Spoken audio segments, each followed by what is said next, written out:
Alright nate. Yes, oli ku Yugi Updates TV ko sinziro bango otuuliriza we bali kwekuumira ku mayingo gano gwe mukwano gwange ali eyo ampuliriza. Abali emitala w'amayanja nga bulijjo mbalamusizaako nnyo mwebale egyo mututuusaako engalo mikwano gyange abali eyo mbannankyukakyuka mwenna mbatumiddeko nnyo. Oluvannyuma lwa opposition members okufuluma parliament olw'ekwesuulamu akambayaaya ne batindigga ne baabulira parliament. Jukira nti lunaku lwaliro parliament badde etudde ku second hearing eya UPDF amendment bill.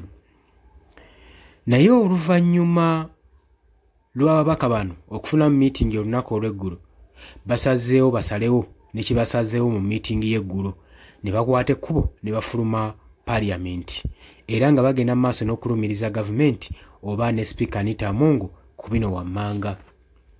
Kakati nno ab'opposition we bafulumye tebakomye okwo bagenze beewera nga bagamba nti nno balina okwissuwinga gavumenti ku UPDF bill eyisiddwa mu parliament nga tekuliko input eya public oba nga abatuuze bannansi tebasoose kubeebuuzaako. Bagamba nti kimenya mateeka.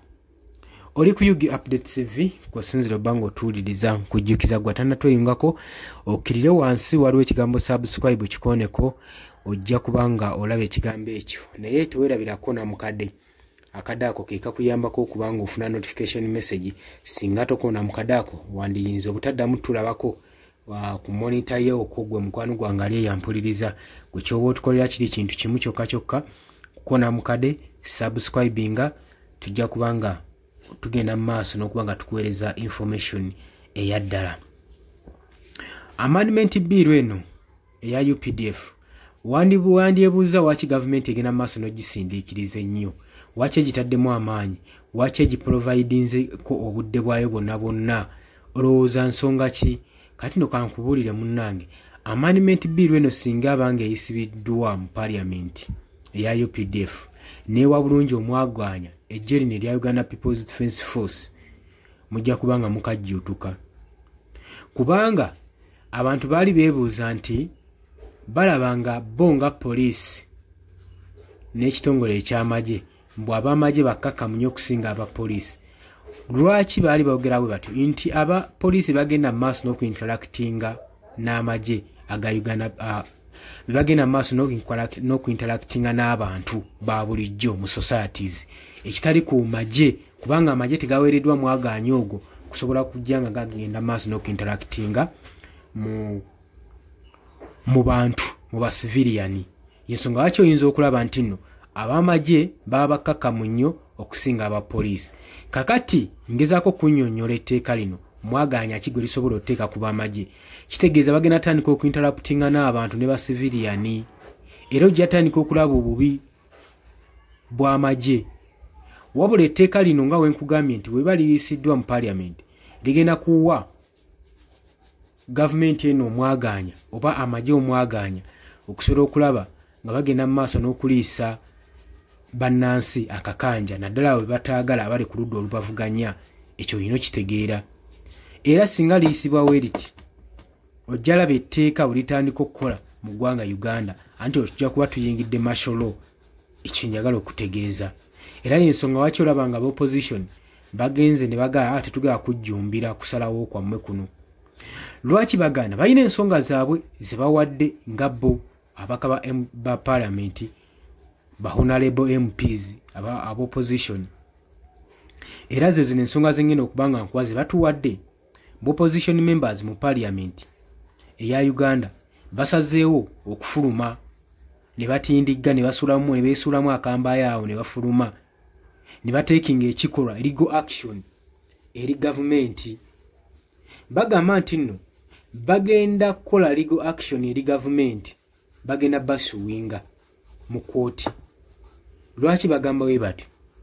Bagamba nti nno gavumenti ebulookinze amateeka, emenya etteeka okuyisa Uganda People's Defence Force bill amendment bill nga tekuli proper asking the public okutunuulira endowooza z'abantu bannansi mu public tibazitunuulidde, tebaweereddwa mukisa era abannansi tebaweereddwa mwaganya kutunula mu nsonga eno.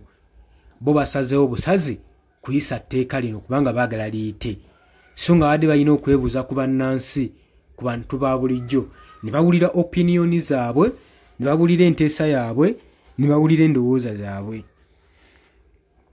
Ba MPs bana mu opposition era bongera okugamba nti Supreme Court already yali yamaze dda okubanga ewakirya orders nti court ng'egamba nti etteeka lyonna ery'omugaso nga terinnayisibwa, gavumenti erina okukonsalutinga public, erina okuyisaamu batuuze eggaali ng'ebabuuza bannange eno etteeka liriwo eriti mulabye mutya, ne bakuŋŋaanya endowooza ezo ne basalawo wamu n'endowooza ng'engeri gye kiri nti nno bakiise mu parliament era nga balondebwa abantu just bakiise, sigamba nti be bali basingayo okutegeera n'amagezi, wabula babalonda nga bakiise abasobola bakiikirira mu parliament. Ekibategeeza etteeka lino kye ligitegeeza, naye gavumenti yonna teyabitunuulidde, yagenze mu maaso okuyisaawo etteeka lino na kibuli ng'egamba oba temwagala oba mwagala oba temwagala etteeka lino lirina okuyisibwa, era ng'egamba what come may buli kimu kirina okukolebwa.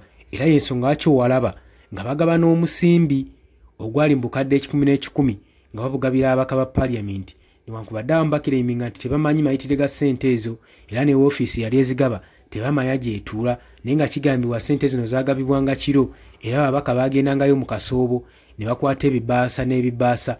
Twalaba nga Joel Ssennyonyi yagenda maaso n'okubanja clarification eza ssente zino batubulire we ziba nti zaali mateeka, nga baagala gavumenti eveeyo ennyonnyole emeshoningawo bonna be yawa ssente naddala n'abo abali ku ludda olw'opposition, ate era ennyonnyole n'ekifo yagabirwa ssente ezo n'essaawa, ate n'ekisingira ddala gavumenti eveeyo ennyonnyole ssente ezo zaali zaaki, yali ezigaba nga zaali ku mugaso ki.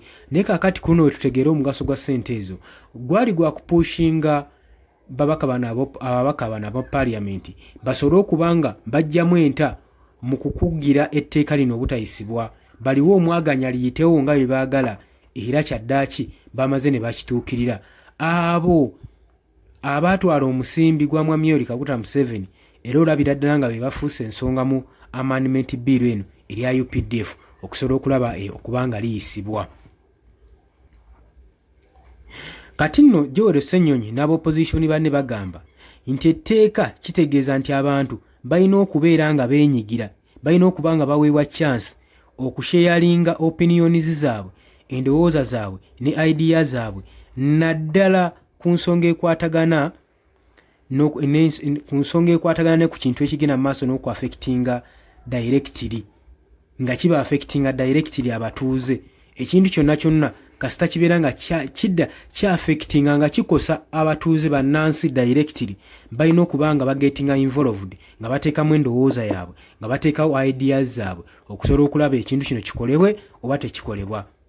Naye kati ab'opposition bagamba nti gavumenti yakigonowalinze, yakigaana, yagaana etteeka lino kubanga liyisibwa, era ne bagamba nti tetugenda kubanga tuyisa ggaali mu batuuze kuwulira ndowooza yaabwe, etteeka lino tugenda disalawo ffe nga ffe tulina amaanyi n'obuyinza obumala okuyisaawo etteeka lino.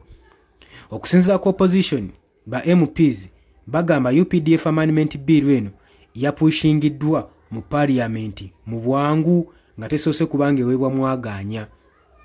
Bo bakkiriza nti gavumenti yagadde ku avoidinga kwewala public debits debeere ng'eyisibwa, bill eno eyisibwe nga teyinaako mukugiro gwonna nga teyinaako kigigugira without resistance.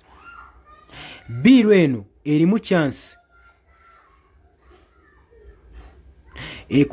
kugattiddwamu chances engeri amagye gye galina okumanagingamu, ate era n'engeri ba members gye balina okuba nga bayisibwamu wansi w'amateeka. Ba MPs bagamba action zino ziraga butassaamu respect, kitiibwa eri mateeka, ate naddala nga Supreme Court yennyini kyongero givvoola kubanga yali emaze okubanga ekinokanya nti nno etteeka lino terijja kukola era kimenya mateeka oddiyisa. Era nga mu bigambo byayo eyongerako ng'egamba nti n'abagenda otuula mu military court tebalina wadde ettondero ly'obumanyirivu okusobola okulaba nga bawozesa ba civilians. Bo bakkiriza nti gavumenti egenda mu maaso n'okwakitinga mu kye bayise contempt of court, okwemuneeyisa embi mu kooti, bakola kye bayita contempt of court. Kino kitegeeza ki? Lwaki bayogedde kino? Kitegeeza nti Supreme Court webanga yayisadde etteeka lino ate gwe n'ogenda maaso n'okunyoomoola ekiragiro kino, kitegeeza obeera okomitinze contempt of court, oba olonyoomodde ekiragiro kya kooti era kooti yaddembe okuvunaana. Kino kitegeeza ignoringa n'okubeera disobedience eri court orders. Kino gavumenti kyebeekoze. Kino kiraga empisa embi we zituuse mu ssemateeka wa Uganda, ate nga kintu kya bulabe nnyo kuba kiba kigenda mu maaso n'okuwikinaninga n'okunafuya amateeka mu ggwanga. Kino aba opposition kibagamba. Naye leader of opposition mu parliament Joel Ssenyonyi agamba balooya baabwe beetegefu era babategese dda okubanga bagenda mu kooti okusobola okulaba nga bashuwinga gavumenti. Era ayongerako ng'agamba Abannayuganda badizaavinga okubanga bagenda mu maaso okugattibwa mu ndowooza eno ku kintu ekigenda mu maaso n'okuaffectinga security ssaako n'eddembe lyabwe nga bannansi. Agamba you cannot make law about the army without listening to the people. Tosobola kukola mateeka g'amagye nga tosose kuwuliriza mu bantu ku ki kye bagamba. Kitegeeza oba weesuuliddewo gwa naggamba, kitegeeza nti nno oba tosaavinga muntu oba tosaavinga bantu nga ggwanga oba osaavinga just muntu. Oli ku Yugi Updates TV nziro bango otuwuliriza mwabali emitala w'amayanja mu diaspora mbatumiddeko nnyo mwe bali kwekumira ku mayungu gano. Wabula gwagala otweyungako okkirira wansi waliwo ekigambo subscribe kikoneko ojja kuba osobola bulungi otweyungako. Wabula wano wenjagala oteeka endowooza buli muntu ajje mu comment section ateekewo endowooza ye.